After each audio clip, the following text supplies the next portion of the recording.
Welcome to Baguio City! Ayan guys, so what's up guys? Welcome back to another video. And with today's video guys, ay samahan nyo kami magbalikan ng Baguio. So after church ay nag-decide kami pumunta ng Baguio since napakainit at gusto lang namin magmerienda. So 2 hours lang naman yung biyahe from Pangasinan to Baguio. Hindi namin inaasahan na malakas po pala ang ulan and dumating na nga pala yung bagyo. Kaya no choice tayo, kailangan nating lumusong sa ulan. Ayan guys, wala po kaming kadala-dalang mga gamit, as in sila may jacket sila kasi nag-ride sila eh.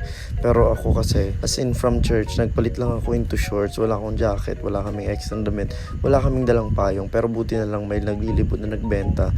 So alam niyo yung marketing strategy nila para makabenta, lumapit na lang sila sa mga walang payong. Siyempre, bumili tayo at tuloy pa rin ang gala. At ngayon nandito tayo sa Session Road. So Sunday, di ba, special day, kino-close po nila ang Session Road kasi marami pong mga vendors dito. Tapos kung ano-ano pang ganap po nila dito. So ayan na, basa na yung sapatos natin.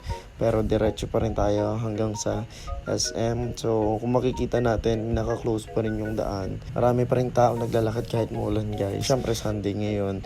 Pero ayan, tuloy pa rin ang gala natin. Ilaban na natin to since nandito na tayo sa Baguio. So pagdating namin dito sa SM, ito na lang yung savior namin na talagang 'di ba, yung masisilungan kami.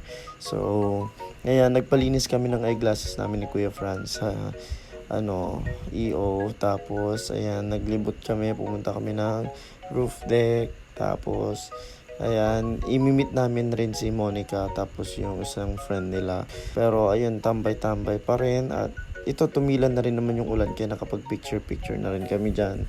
Ayan, maganda po yung kulay ngayon, di ba? Parang purple siya na pinkish. Ayan. And dito guys, dami. Medyo nagtagal kami ng konti dito. Maraming tao dito sa SM. Syempre umulan, mas lalong tumambay po yung mga tao dito.